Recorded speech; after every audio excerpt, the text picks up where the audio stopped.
देखिए, NEP 2020 launch करने के बाद पूरा देश में इसके बारे में अवेयरनेस लाने के लिए हम वीसीज और फैकल्टी मेंबर्स के साथ बैठ के ये रिफॉर्म्स के बारे में बातचीत करते हैं। और आज विश्व भारती में एक स्पेसिफिक टॉपिक चूज करके हम इधर गैदर हुआ।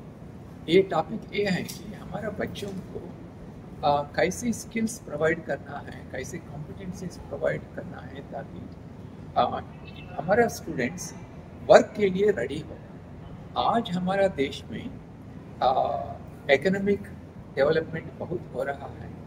हम one of the fastest growing economic powers हैं, इसलिए नया नया जॉब अपॉर्चुनिटीज आ रहा है हमारे सामने, जैसा मैन्युफैक्चरिंग में, इंजीनियरिंग में और सर्विस सेक्टर में अलग अलग स्किल्स का आदमी का बहुत ज़रूरी है। लेकिन हमारा यूनिवर्सिटीज़ में, कॉलेजेस में जो हम पढ़ाते हैं, इसमें वो स्किल्स और कॉम्पिटेंसीज है ही नहीं। तो हमारे बच्चों को जॉब कैसा मिलेगा, इसके बारे में डिस्कस करने के लिए आज विश्व भारती में हम गैदर हुआ। और इसमें दो तीन इम्पॉर्टेंट चीज़ हम डिस्कस कर रहा है। जैसा हमारा देश में अभी आसपास 5 करोड़ लोग हैं हायर एजुकेशन, इसमें नियरली 70% ये करते हैं बीए, बीएससी, पीएचडी। और ये डिग्री करने के बाद इनका अपॉर्चुनिटीज़ क्या है, बहुत कम है। हम चाहते हैं कि ये डिग्री प्रोग्राम में सब्जेक्ट के साथ इनको अलग अलग स्किल्स का कोर्सेस भी देना है, जैसा media and entertainment, logistics, retail. और आजकल तो ईवी बहुत पॉपुलर हो रहा है, इलेक्ट्रिक व्हीकल्स पॉपुलर हो रहे हैं, battery technology, electric vehicle maintenance, ऐसे अलग अलग एरियाज में हम स्किल्स प्रोवाइड करना है। इसके बारे में हम डिस्कस करेंगे। और हम कुछ इंडस्ट्री लोगों को भी लाया, इसमें इंडस्ट्रीज को भी हम पार्टनर करना चाहिए। इनका क्या क्या रिक्वायरमेंट्स हैं, ये हम यूनिवर्सिटीज़ को समझना बहुत ज़रूरी है। इनको को डिज़ाइनर करना चाहिए हमारा करिकुलम डिवीजन में, ये भी हम डिस्कस करेंगे। और एक नया प्रोग्राम हम शुरू किया देश भर में, इसको हम कहते हैं अप्रेंटिसशिप एम्बेडेड डिग्री प्रोग्राम। इसका मतलब है कि 4 साल का डिग्री प्रोग्राम में बीए हो, बीएससी हो, बीकॉम हो, 2 साल बच्चों ने यूनिवर्सिटी में पढ़ेंगे और 2 साल इंडस्ट्री जाके on the floor job experience acquire करेंगे। इससे फ़ायदा ये है कि डिग्री ख़त्म होने के बाद इमीडिएटली इनको जॉब मिलेगा, और जो इंडस्ट्रीज स्किल्ड पर्सनल को देख रहा है, इनको इमीडिएटली ये लोग मिलेगा। तो अप्रेंटिसशिप एम्बेडेड डिग्री प्रोग्राम्स के बारे में भी हम डिस्कस करेंगे।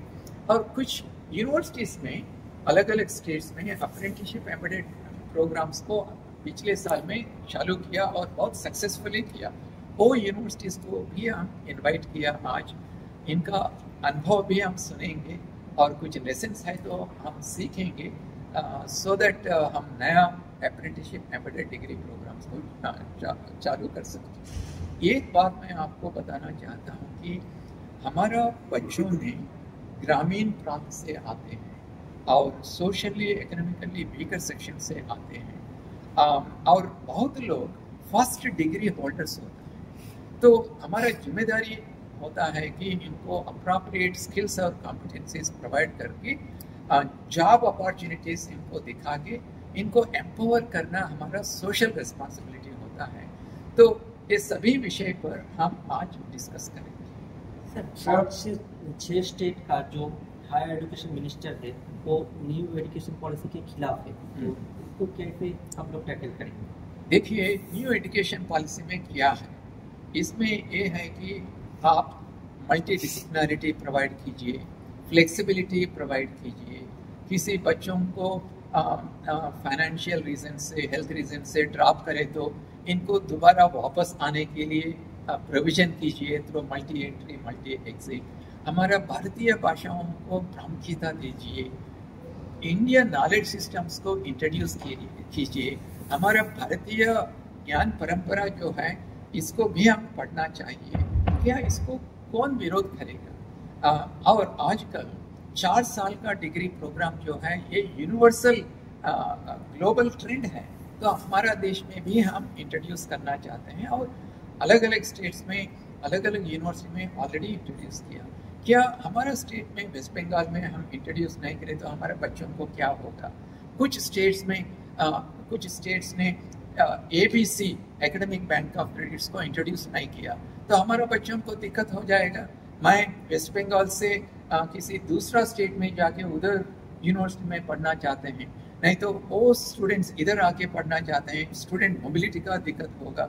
तो इसमें इम्प्लीमेंट नहीं करें तो हमारा स्टूडेंट्स को दिक्कत होगा। हम कह रहे हैं कि आप नेशनल एजुकेशन पॉलिसी का हो, स्टेट एजुकेशन पॉलिसी का हो, कोई दूसरा नाम दीजिए, हमको कोई दिक्कत नहीं है, लेकिन जो रिफॉर्म्स है NEP में इसको आप इम्प्लीमेंट कीजिए तो वो हो रहा है। सर प्राइवेट जो यूनिवर्सिटी है उसको लेके सुप्रीम कोर्ट भी चिंतित है, तो UGC को रिपोर्ट भी मांगा है, तो आप लोग क्या सोचेंगे? देखिए, हम मैंडेटरी पब्लिक डिस्क्लोजर के लिए गाइडलाइंस लाया है। अभी सभी यूनिवर्सिटीज़ को हम पूछ रहे हैं कि आपका पोर्टल पे कितना एडमिशन्स हो रहे हैं, एडमिशन पॉलिसी क्या है, फीस स्ट्रक्चर क्या है, आपका फंड्स किधर जा रहे हैं, आप कॉलेज में यूनिवर्सिटी में इन्वेस्ट कर रहे हैं नहीं तो किसी दूसरा जगह में इन्वेस्ट कर रहे हैं, ये पूरा आप पब्लिक डिस्क्लोजर करना चाहिए सो दैट आप जैसे मीडिया है आप देखेंगे और पॉइंट आउट करेंगे कुछ गलत काम किए तो। और अभी आप मीडिया में देखा भी होगा कि भारत सरकार ने एक single regulator Higher Education Commission of India establish करने के लिए बहुत ग्राउंड वर्क किया। आगे समय में एक ही भी आएगा। एक ही आने के बाद टेक्निकल एजुकेशन, टीचर एजुकेशन और general education, public universities, private universities, इस सभी को हम एज ए सिंगल रेगुलेटर हम रेगुलेट करेंगे। It is our top priority कि हमारा टॉप प्रायोरिटी ये है कि सभी लोगों को एजुकेशन, हायर एजुकेशन एक्सेसिबल होना चाहिए, अफोर्डेबल होना चाहिए, ये प्रयास हम करेंगे। सर कुछ दिनों से दिख रहा है जो यूनिवर्सिटी है जनरल कोर्स में स्टूडेंट नहीं जुट रहा है, इसके बारे में क्या सोच रहा है आप? बहुत अच्छी बात हमारे सामने लाया कि जनरल कोर्सेज में नए ज्वाइन हो रहे हैं। हम हमारा करिकुलम को रिवाइज नहीं करने तो हमारा यूनिवर्सिटीज़ को, कॉलेजेस को बंद करना ही पड़ेगा। इसीलिए हम हमारा करिकुलम रिवीजन करना है। हमारा बच्चों को जो इमीडिएटली इम्पॉर्टेंट है, जरूरी है, वो नॉलेज को, वो स्किल्स को हमारा डिग्री प्रोग्राम्स में इंट्रोड्यूस करना है तो हमारा बच्चा इधर आएगा। नहीं तो वो क्या करेगा, कुछ प्राइवेट कोर्सेज करेगा, कुछ ऑनलाइन प्रोग्राम्स में ज्वाइन करेगा। ये ऐसा करे तो हमारे एजुकेशन सिस्टम का एक फेल्यूर कह सकते हैं। हम ये नहीं होना चाहते हैं, इसलिए NEP 2020 को हम चालू किया।